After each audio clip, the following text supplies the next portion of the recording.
Happy Tuesday! My name's Nick. My name is Alan. And welcome Into the dungeon.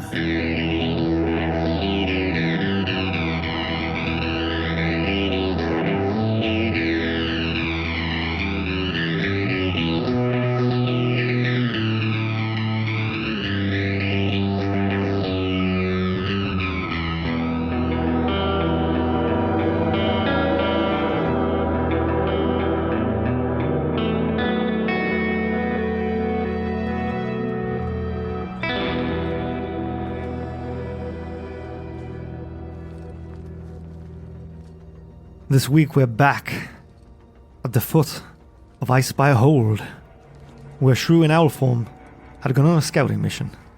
He had managed to discover that there were 7 people in the camp, 2 at the entrance, 3 in one tent, 2 in another, before he took a little rest to spy on the 2 guards by perching himself precariously on the totem, which was described as having various runes on it. When Shrew landed on it, it triggered a magical trap, alerting the 2 guards. And that's where we find ourselves at the start of this session. So just for our listeners and for Shrew, or rather Alan, I'm going to describe the scene at the moment. We've got a rather large camp made up of 11 tents, which are arranged in a circular fashion around a giant bonfire in the center. Between the camp and Shrew's Shrubberies, which stayed behind and have witnessed another one of Shrew's master plans go a little pear-shaped. They're about 100 feet away through open terrain, taking some cover behind a rock. The 2 guards, hearing the magical trap set off and hearing Shrew shout out in pain, have turned to face him and have shouted out, "Who's there?" That's the scene painted for you at the foot of the last slope up to Icespire Hold, where the dragon awaits. I'm going to start the session with a call for initiative rolls, where Shrew is currently completely surrounded by at least 7 people that he's heard the voices of. But just to remind our listeners, this camp is bigger than for 7. Shrew had estimated between 15 and 20 when he was viewing the camp from a distance. Where are those other people? Gotta stay tuned in and find out. Alright, Big Al, give me those initiative rolls. Here we go, I'm going to roll all of them at once. For Murkob we have a 3. For Shrew a 7. Oh dear. For Fenna a 14. Go Fenna. And for Fabian a 16. Just to remind our listeners, Casper shares the initiative order of Fenna, so that he will also have a 14. Alright, I'm going to roll for the cultists. So with those rolls out of the way, pleased to tell you that it's Fabian at the top of the initiative. Fabian, seeing that Shrew is in a bit of a pickle, going to draw an arrow from his longbow and shoot at one of the guards. Okay, so it's going down then. Give me an attack roll for Fabian, please. That's a total of 15 to hit. That hits. Roll for damage. That's 7 damage. Ooh. He felt it. He's got a second attack. He's going to take a shot at the same guy. It's been a long time since we had a good old fight. Feels good until I just rolled, and I rolled a 5. 5 plus 5 is 10.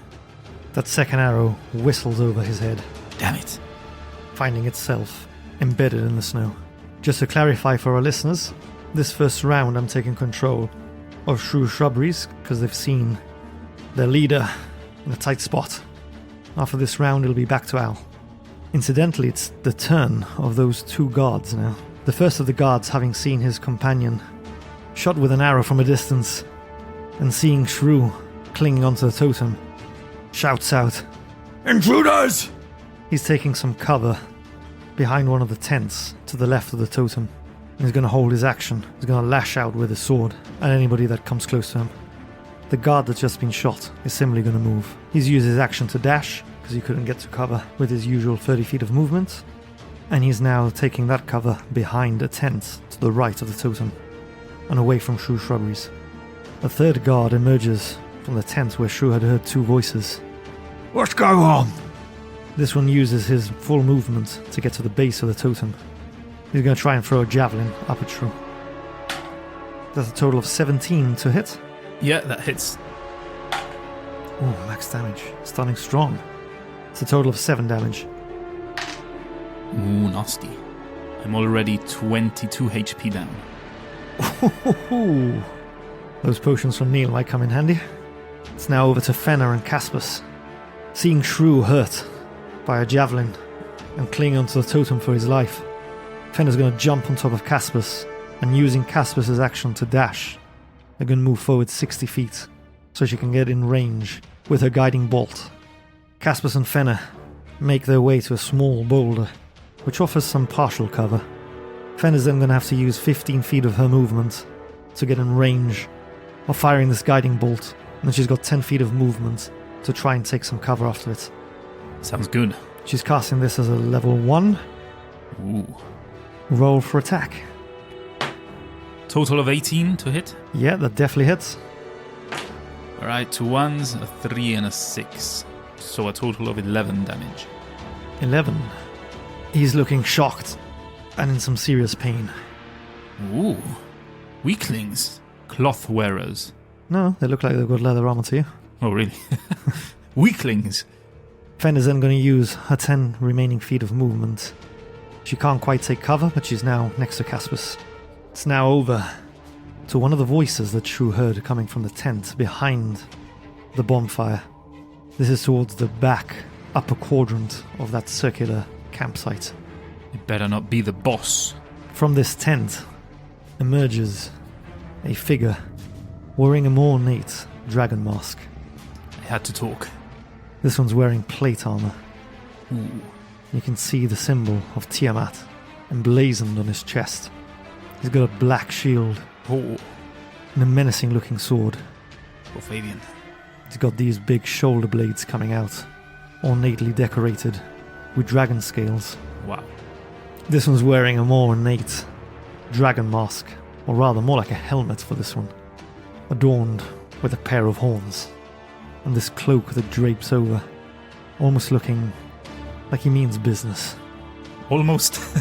Oh, definitely. Looking like he means business. He definitely looks like he means business. Okay. And he looks pissed. Oh, shit. What's this ruckus? And he steps out, seeing one of his guards looking rather wounded, and another with an arrow sticking out of his chest. He glances over the totem and sees a wounded Shrew holding on. Bring me the intruder! As he's walking out of the tent and seeing all this, he grabs a javelin that's resting against it. He's going to lunge it at Shrew, with disadvantage because he's out of the normal range. That's a 15 and an 11, so it'll be 11. That misses. No, wait, plus. Oh. 11 plus 6, that's 17. That hits. Oh dear, Shrew. Alright, not too bad. That's a total of 7 piercing damage. Oof, not too bad. That's his turn. He's now stood next to the bonfire. As Shrew feels that second javelin hit him, he glances over his shoulder to see this terrifying sight, made all the more frightening, standing next to the bonfire, seeing the flames sparkle of his polished black armor. Over there, there's another one! He shouts as he points over towards Fenner across the field. It's now over to the other 2 voices that Shrew heard from within the tent where this boss guy has come out of. This first one moves his 30 feet. He's going to draw a longbow and fire at Fenner with disadvantage. Wow, I'm rolling pretty high today, even with disadvantage. That's a 12 and a 17.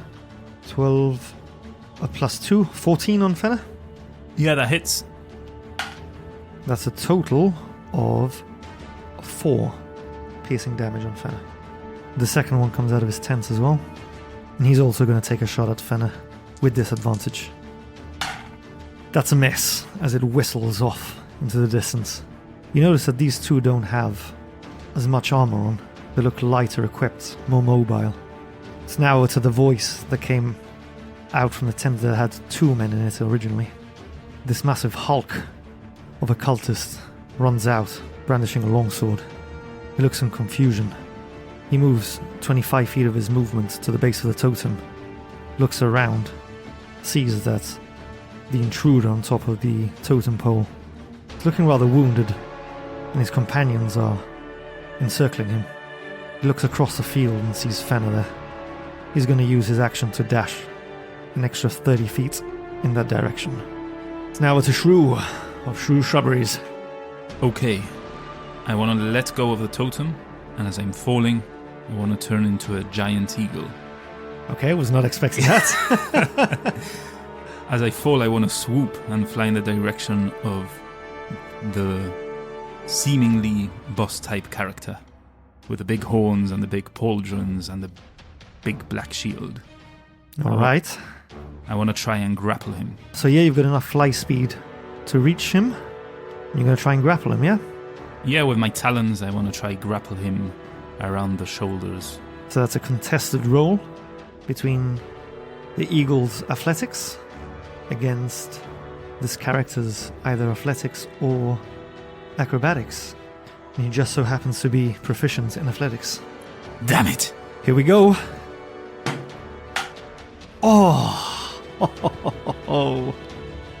you want to go first or do you want me to go first? Just by your laugh, I know you've rolled 20 or something, so... Natural 20. Fucking hell. Natural 20. Plus 6. Yeah, 15. Your talons try to grab onto those spiked shoulder blades that he's got with dragon scales. They just glance off and he bashes you with his shield. What the fuck? So as a giant eagle, you've got another attack still.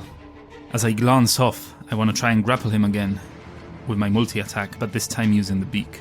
It's another contested roll. Yeah. We might be butchering the rules here, but hey. Let's do this. I'm going to roll again because it's cockled, and it was cockled on a 19, so I'm just being fair here. Damn. And this is a different dice. I've retired the red dice. I've rolled exactly the same as I rolled before. 15 total? Yeah. This time it's a 13 plus 6, 19. It's not going to happen. Again, he bashes you with a shield. Is Shrew doing anything else? He looks perplexed as he sees this red moustache on this giant eagle. As one would. I'm going to risk it and try and fly away. About 20 feet above him. Alright, he's going to take a swipe with his sword. That is a total of 12.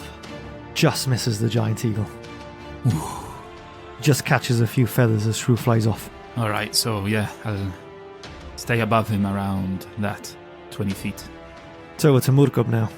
Murkob is seeing this great, bulky cultist rushing towards Fenna's position. He's going to use his action to dash to try and meet him halfway. The orcs had something called orcish aggression, right? They could dash again? Well, yeah, they can use their bonus to dash as long as it's towards a hostile creature. So, yeah, he can move an extra 30 feet. He's now just 30 feet away from that cultist that was rushing towards Fenna. That brings his turn to an end. And in fact, it brings that round to an end. We're now back to the top with Fabian.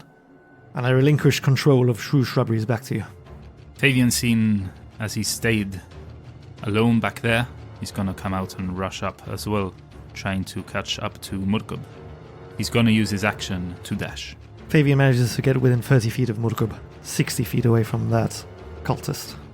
Fabian holds his shield in front of him to try and fend off anyone firing any arrows. It's now over to those initial guards that were keeping watch.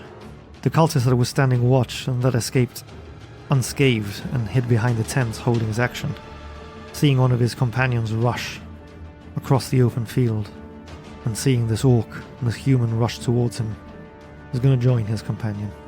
He's actually going to use his action to dash and engage with Murkob. The other cultist that was standing watch, the one that was shot with an arrow by Fabian, is going to hold his action. He's looking rather shocked having been shot with an arrow and seeing this giant eagle appear out of nowhere. He's clutching at his sword and he's ready to strike if anybody comes near. The cultist that fired a javelin at Shrew whilst he was still on Totem moves within range of Eagle Shrew and he's going to fire a javelin at him. That's a total of 14 to hit. Yeah, that hits. It's a total of 5 damage. No eagle sound effects there? Whoa!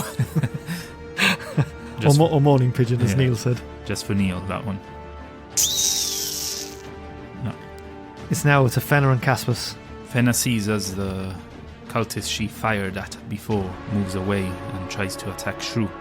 She's gonna stay there as she doesn't want to get closer to the fray. But she has seen that another cultist that appeared from one of the tents is getting closer, trying to rush Murkob. So she's gonna fire another guiding bolt at this one. Just to clarify, this isn't the one that's engaged with Murkob, but the one that was running towards him initially. That's right. This time she's gonna up the ante.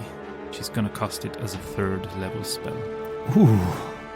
Yeah, he's well within range. I'm gonna roll to hit, or to try to at least. That's a total of 22 to hit. Oh, yeah, that hits. Okay, that's 6d6 as I cast it as a level 3. That's a total of 20 damage. Ooh, not too shabby. He looks in shock, but he's still standing strong. Is Fenna doing anything else? Trying to duck as best she can behind the little cover she has there, behind the rock. Alright, she's got some partial cover there. Is Caspus doing anything? Nah, he's just staying there again, trying to duck behind the rock. It's over to the big boy. He looks up at Shrew, and then down at his sword. With the hand that's holding the shield, you see him wave it over the sword. You see it imbued with a positive, magical energy, which makes it shine with a dim light. That's his action. It's now over to the 2 cultists that had come out of the same tents as this big boy, the ones with the bows. They both take aim at Shrew. That's a total of 14 on the first, and a total of 13 on the second. Yeah, both hit. That's 5 piercing damage from one of the shots, and 8 piercing damage from the second. And that's her turn. It's now over to the cultist that had been hit by Fenna. He uses 25 feet of movement, and he's rushed up on Murkob. He's going to use his longsword and swipe twice at Murkob. That's a total of 9 on the first attack, and no better on the second, with a total of 8. They both miss. It's now over to Eagle Shrew, hovering 20 feet above the big boy. I swoop down again towards the big boy, and I try and grapple him again. This is the last time I'm trying it. Because, yeah, it's either way, it's the last time I'm going to be able to try it. So I try to do it. So here we go. An athletics check against your athletics. Contested roll. I've rolled already. Al is praying to the gods of Faerun. It's worse than before. Total of 11. Closer this time. Total of 13. Damn it. Damn it. If I would have rolled what I rolled before, I would have won. He's going to try it again with a beak. Come on.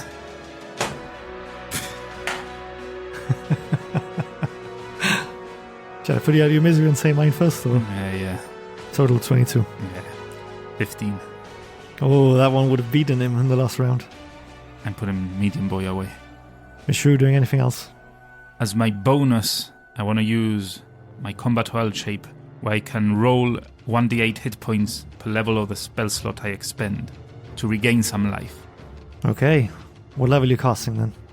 I'm going to do it as a level 2, just in case. Roll them d8s then. Okay, here goes. That's an 8 and a 1, so 9 healing. And now, having healed a bit, I'll try to fly away and risk being attacked with a reaction. Here comes the attack of opportunity. Oof. That's 17 plus 2 plus 6. Safe to say that hits. Yeah. So that's a d8. Total of 10 slashing damage from the sword attack. How's Shrew looking?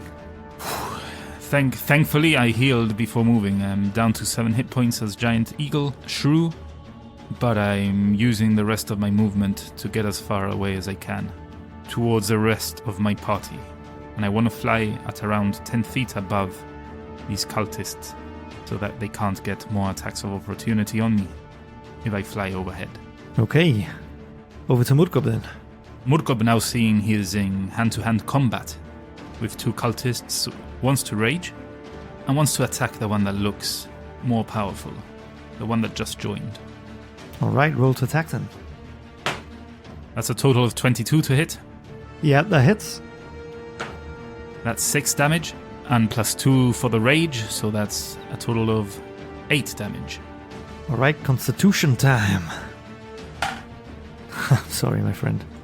That's 16 plus whatever, and the DC is 15 on the sword. Yeah, he saves. So he's not wounded. Nope. Murkub has used his bonus to rage, and he's used his attack. I take it he's staying put? Yes, he's staying steady, awaiting the onslaught of those two cultists. That's the end of round 2 then. Top of the round at round 3 with Fabian. Fabian is trying to close the gap to Murkub to help him against those two that are engaged with him. He's gonna go right up to Murkub's left side and try and attack the one Murkub just attacked now. Okay, roll for attack then. 18 to hit. That hits. That's 1d8 as Fabian is wielding his shield and sword. And that's a total of 13 damage. Ooh. This guy's starting to pant a bit. Fabian goes again, unrelentless, to try and down him. Roll to attack. 13 to hit. That second attack does not hit. Damn it, Fabian. Any bonuses for Fabian? No, that's all he's doing. He's staying there. Then it's over to those initial 2 cultists that were standing guard. The one engaged with Murkub is going first. He positions himself behind Murkub to get advantage by flanking him. It's a total of 16. That hits. It's a total of 5 slashing damage on Murkub. That's halved because of his rage, though. Alright, so that's down to a 2 then. It's over to the second of those guards, the one that stood behind the tent that had been shot by Fabian. He's feeling a little braver now. He uses his movement to close the gap, and then uses his action to dash and engage with Fabian. It's now over to the guard that was hit by Fenner's guiding bolt.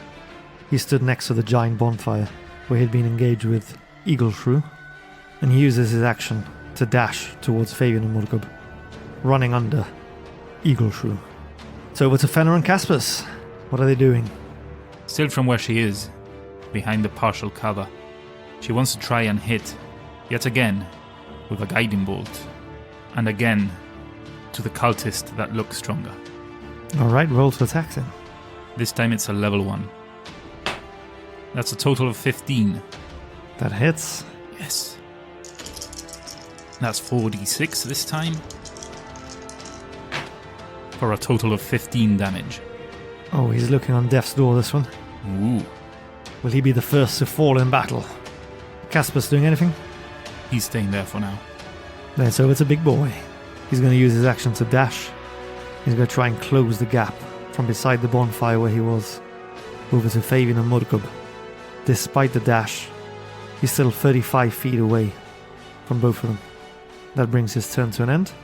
It's over to the 2 cultists that had shot with their bows. Both of them are going to take a shot at Murkub. What the doofus I am, have just realised that these cultists have multi-attack with their bow. I haven't been making use of it. So I'll start with the first one. I'm going to take 2 shots at Murkub. Well, that's a big old nat 2, which does not hit. And an 11 plus 2 for a total of 13. Which does not hit either. Ooh.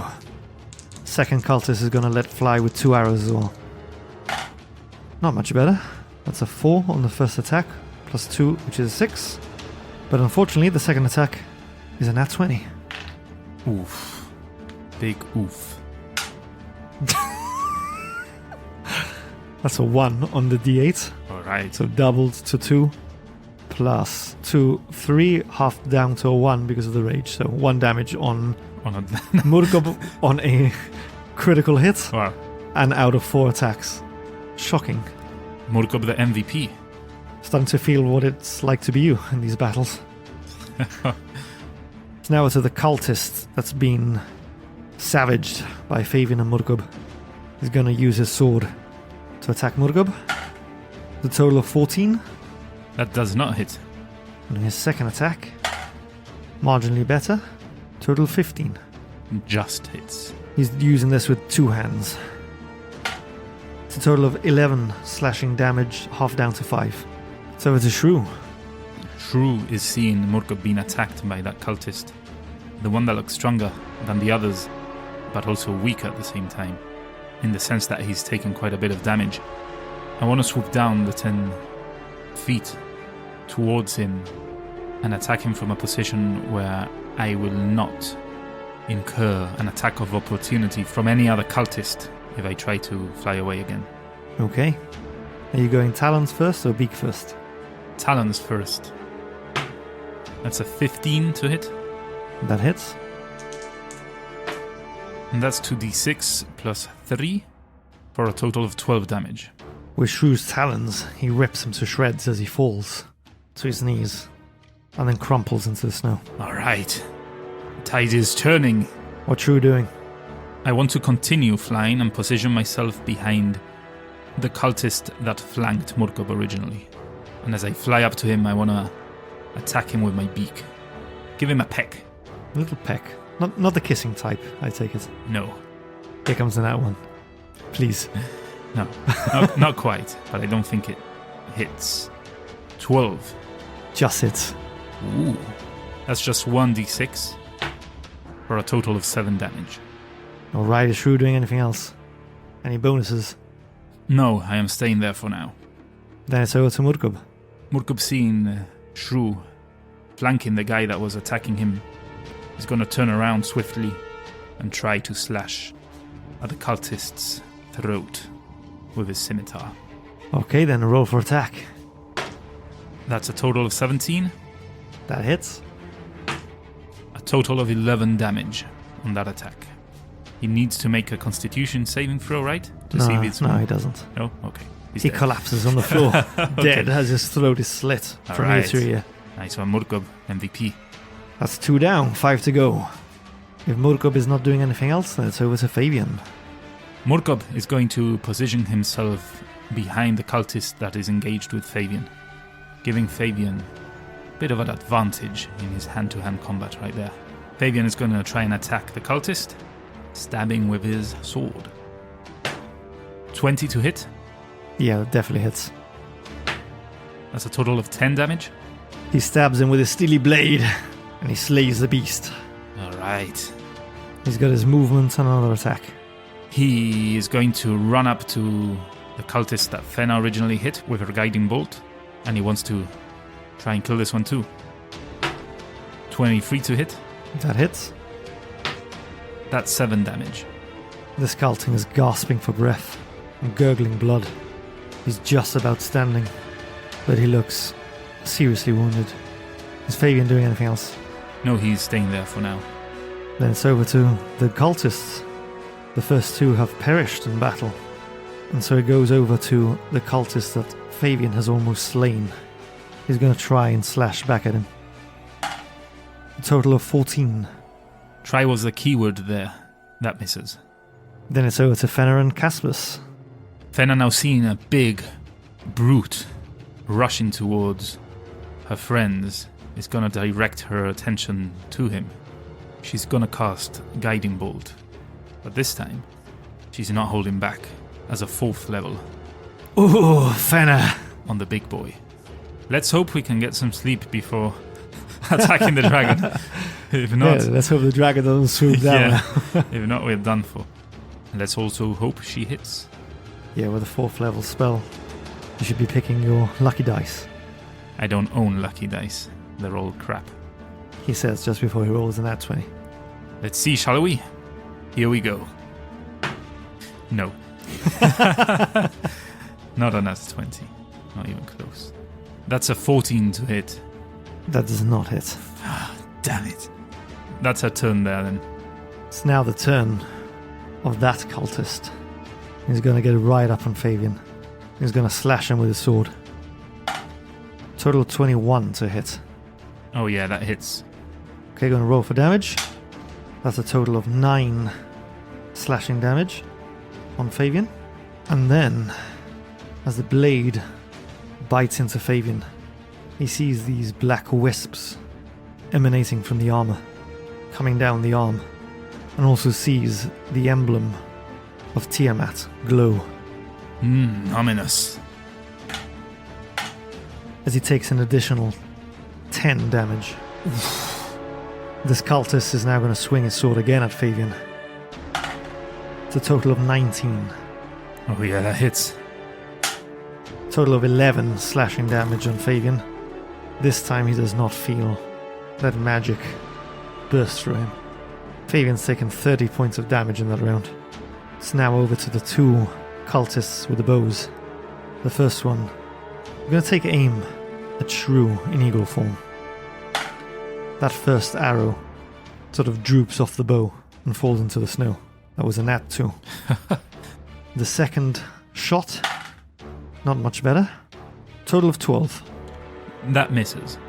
The other cultist is going to use a few feet of his movement to get within range of Shrew. Here comes the first shot. It's a total of 11. That misses. Not very good shots, these people. That must be stormtroopers. And here comes his second shot. I think this one hits. Total of 15. Yeah, that hits. For a total of 5 piercing damage. Still an eagle, but not for long. It's now over to Shrew in his eagle form. Alright, I'm going to spend another 2nd level spell to regain some health using my Combat Wild Shape as a bonus. That's my 2nd and last 2nd level spell slot. For an extra 11 hit points, not too bad. Not too bad at all. And as one last hurrah, I'm going to attempt to grapple the big boss once more. I see him falter, and I think now is my opportunity. Alright. We're contesting this again? Yes, that's right. You go first. Okay. Okay. You say. You want me to say first? Yeah. Unnatural 20. Damn it.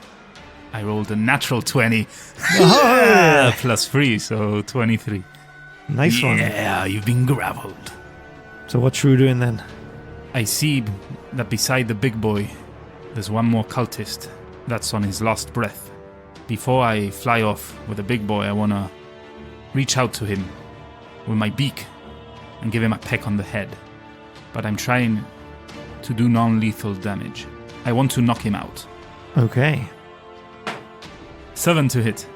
That misses. Damn it. So then I want to fly off with the big boy. You managed to get 27.5 feet up into the air. Or do you? Because the cultist has an attack of opportunity on you. I tried to spare your life. Don't do this.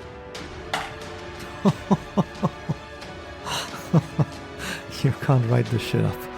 That's a natural 20. Damn it. Oh, shit. Will Shrew get to take off into the sky? Oh, come on. That's max damage on a 6, which doubles to a 12, plus his modifier, which I believe is only a 1. So 12... Yes, 1. That's 13 slashing damage on Eagle Shrew. This is bullshit. Guess how much life I had? No, not 13. 13. Oh, no. Ridiculous. So Shrew does not get to take off into the air.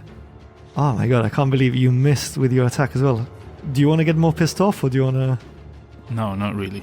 Well, I'm going to make you more pissed off anyway. He's got 1 HP left. No, I know, you said it before. Well, I said he was no, death it was low, blow, yeah. I imagined he would die if or I would knock him out if I hit him. Yeah, but he's literally 1 HP. It's bullshit.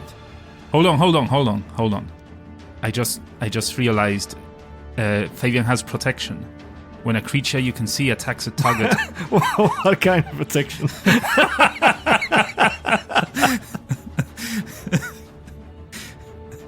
Is he carrying something in his wallet? Well, yeah. but apart from that, when a creature he can see attacks a target other than him, that is within 5 feet of him, he can use his reaction to impose disadvantage on the attack roll. He must be wielding a shield, Plot which he twist. also is. Plot twist. So you would allow a bit of rewinding. Rewind! I'll allow it. I'll allow it because it's an epic moment. Okay, good. So... What a twist of events, because now we know for sure that Shrew will not pop in even if he hits. Unless it's another nat 20.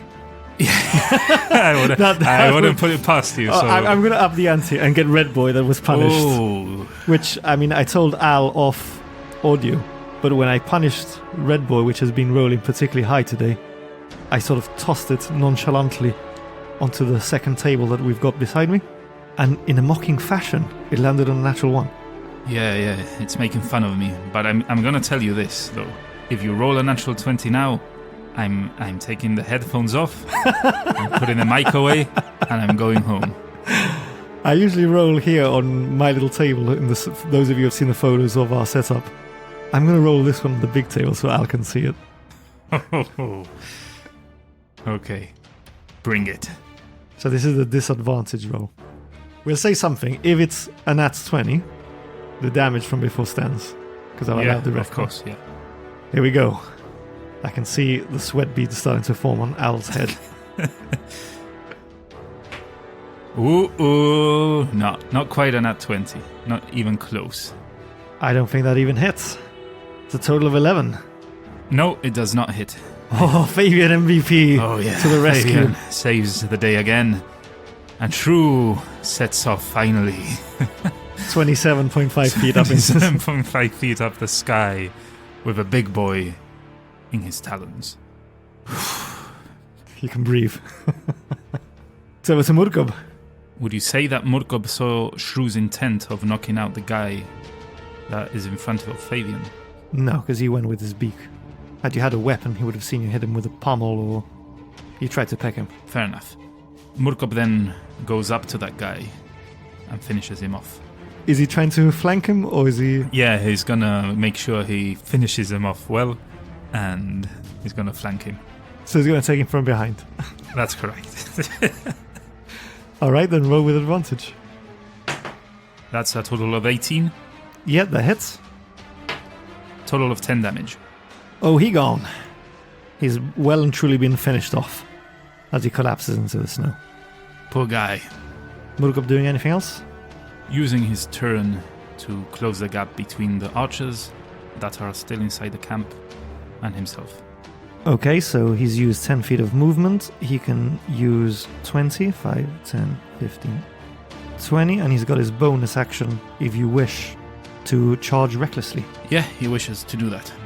Which one of the two archers is he going for? The one to the left near the tents, or the one that's near the bonfire? The one closest to him that he feels is closest. He gets within range. Murkob is doing pretty well this fight as well. Yeah. Makes a change for him. Yeah, everyone is except Shrew, as usual. It's not been his finest moment. Over to the top of the round with Fabian. Fabian is gonna stay where he is. He's a bit bewildered. He can imagine what Shrew is trying to do, but he also knows that Shrew, when he's taken enough damage, will pop back into his normal self. So he's anticipating anything that might happen, and he's staying there. Is he preparing an action? Yeah, he's going to keep a hold to his sword and shield. If he sees a guy fall and it passes in front of him, then he wants to try and attack the big boy. He's going to position himself in a place where he thinks that if the big boy does fall, it'll fall right in front of him. Alright, so Fabian's standing there, looking up at Eagle Shrew, trying to fly off with this cultist. And he positions himself underneath to the side, anticipating that Shrew may fall along with this dreaded cultist. It's over to Fenner and Caspus.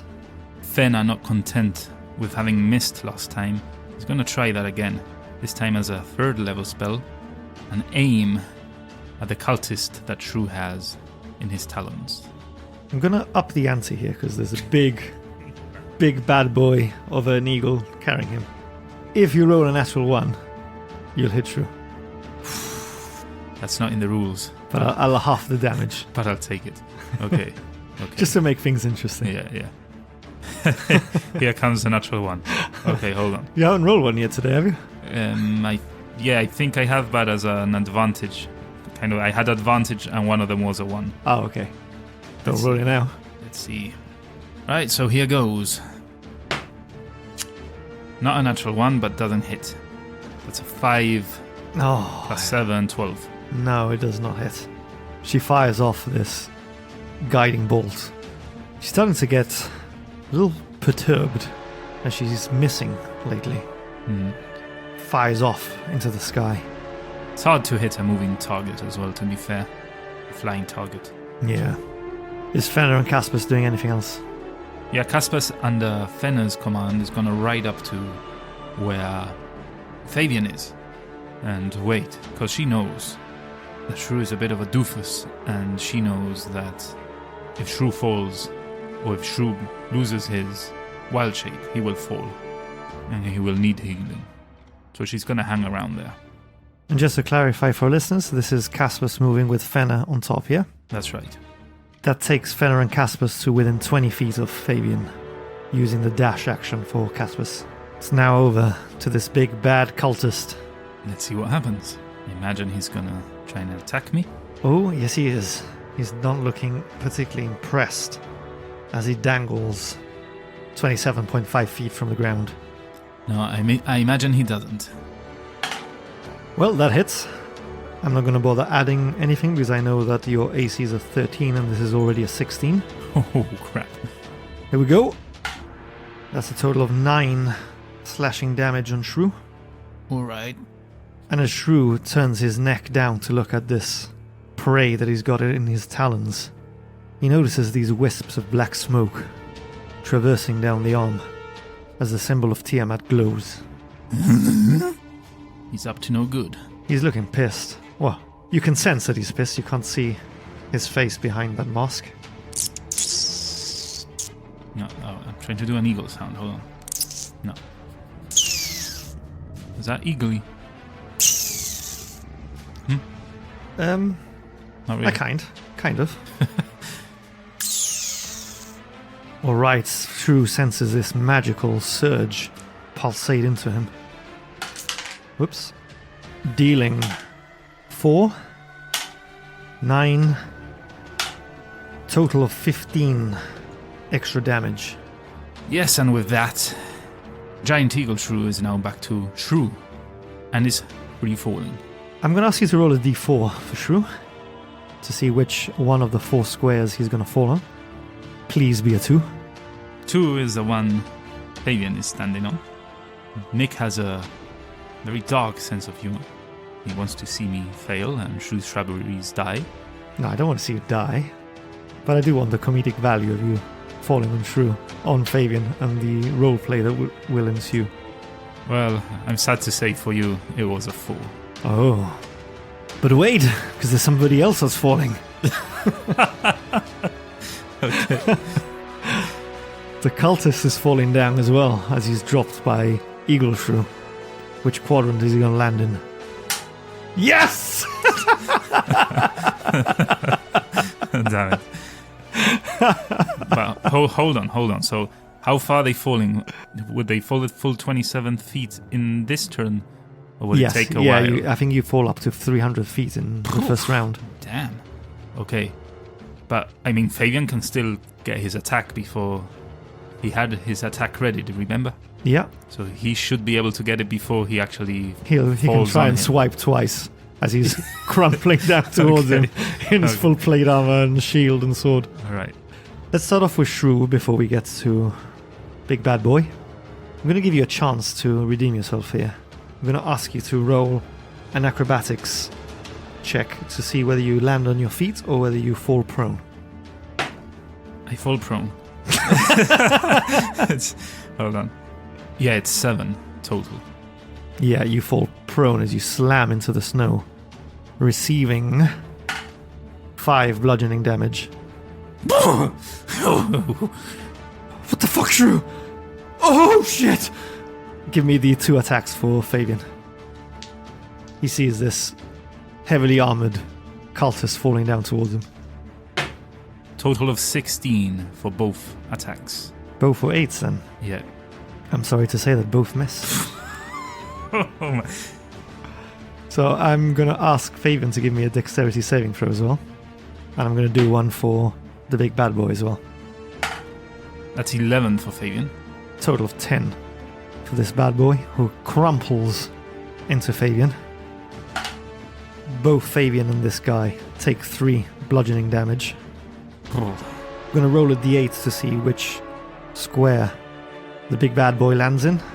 I'll say that because Fabian was stood there and this guy's just fallen on top of him. He'll stay where he is and the big bad will roll off to one side or the other. That's a 5. So he falls next to Fabian but away from Shrew and next to the body of one of his comrades that has fallen. He's going to use his movement to stand up, and seeing Fabian lying prone on the floor, he's going to try and plunge his sword into his chest. Oh, come on. I was gearing for an epic moment there. That's a natural 2. Oh, yes. Plus 6 plus 2. No, that's still not enough. He misses. Great. He's looking a bit bashful after that. You see him wave his sword in front of his face, press it on his chest. The symbol of Tiamat glows. You see this aura appear around him. So it's over to the 2 cultists with the bows, one of which is engaged with Murkub. This one's going to drop his bow and attack with his sword. And he misses. This guy, I think, has missed every single attack in this fight. His second attack is a little better. Has a total of 15. Just hits. It's a total of 4 slashing damage on Murkub. Down to 2. Murkub is really standing up to some punishment today. Yeah, it's not bad. Yeah, despite all the hits, I think he's only taken 5 HP of damage. The other cultist is going to draw his bow and take 2 shots at Murkub. Ooh, the first one hits with a natural 16. And the second one also hits with a natural 17. The first shot does 5 damage, half down to 2. The second shot deals 8 damage, half down to 4. So it's a total of 6 damage, already half down. Murkub's taken 11 damage total. It's now to Shrew, who's lying prone on the floor. I'm not going to even get up from the floor. I'm going to extend my hand up to... Oh, I think I know what's coming. I thought this was what you were going to do from the top of the totem. I'm excited. Yeah, I'm going to extend my hand out towards the big boy. Damn you! Can't you just let me pick you up and drop you from high up? And I want to cast Polymorph. I thought you were going to do that from the top of the totem pole when he came out. No, I wish to... I had this in my mind that it would be epic to try and fly up with him and drop him from high up and kill him that way. But it hasn't worked out, so now that I'm back to Shrew, I'm trying to use this. Let's see if you can cast it first, though. What do you mean? Let's see if you can cast it first. Why? You need a wisdom saving throw. I need a wisdom saving throw? Yes, before you can cast it. How come? That's the spell he's got to cast on himself. Oh, that's a ward thing that he had. That's what I was fearing. Like, it might be something that negates my spell. So, let's see. It's a wisdom saving throw for Shrew. Okay, here goes. It's now or never. Is Shrew feeling wise? Oh, yes. Very wise, because he's proficient. 24. Oh, yeah, he saves. Oh, yes. Oh, yes. But now he has to save a wisdom saving throw. So roll low, bro. Here comes the red boy. Here we go. Wisdom, yeah? Yeah, that's right. Oh, he's also proficient in wisdom. Is he proficient in everything? Oh, what's wrong with this guy? I think that's what we're going to call a session. I would be taking a picture of the dice roll just to prove what it was. No. I think the listeners and I deserve more respect. I think you guys need to tune in next week to see whether this guy becomes a chicken or whether he's saved. Damn you. Seriously? Gonna take a picture of the dice roll. You mean you're gonna leave me a week? A whole week without knowing what my spell just done? You're killing me. Yeah, I'm gonna make you wait for a week to know what the roll was. Up the tension, up the ante. It's probably a save, let's be honest. Who knows? Who knows? I hope you've enjoyed this tense. You know, damn you! You know! Of course I Tell know. us! That's some food for thought for the Discord channel. Would you rather have known the results as a listener before the episode ending? Or are you more anxious and more eager now for the next episode to know what's happened? Al has collapsed into his chair like a piece of chewing gum, all chewing up and flooping all over the place. He looks defeated. But our Shrubberies is defeated. You're going to have to tune in next week to find out But if you can't wait till then, join us on Discord, follow us on your Instagram, Twitter, or wherever you get your podcasts. And make sure to visit www.i2td.com, where you can follow our links to our Buy Me a Coffee page. And by joining one of our membership tiers, you can get some bonus episodes. We're back into the studio with the bonus episodes. And whilst you're there, why not purchase a potion? I think Shrew could certainly do with some assistance in this battle. Or a one-off item, which not only helps the cause for the podcast, but also brings yourselves into the story and helps you shape the adventures we play, kind of like Hunger Games. I'm out. You're doing this section all completely by yourself. I'm done. I'm out. Oh, he's taking off the headphones and everything. He's going. He's packing up. Where is he going? He's got his bag. See you next week. He's left his dice, his tablet, his phone. He's left it all. Well, in Al's absence, he's shoving it all in his bag. It's just a week, man. Just a week. If you can't join one of our membership tiers or don't want to, or you don't want to donate or buy a potion, he's actually left. Remember, you can help the podcast by liking this episode, leaving a review on Spotify or on YouTube or wherever it is that you get your podcasts. That certainly helps the podcast grow, and we truly appreciate it. Without Al here, I'm going to move straight on to the end of the episode club, the last one standing, where we give you a password, and you use it on a comment and compete on our Discord channel for the esteemed title of El Quillo Masvrada. You can leave your comments wherever you interact with us, and we'll be sure to read it and look forward to doing so. Today's password is pear-shaped, because Shrew's initial plan went a little pear-shaped. So use that in the comments however you see fit. Look forward to reading those. And I'm going to say that I hope you join us next week, and I'm going to go off in search of Al. I don't know where he's gone. See you as we delve into the dungeon.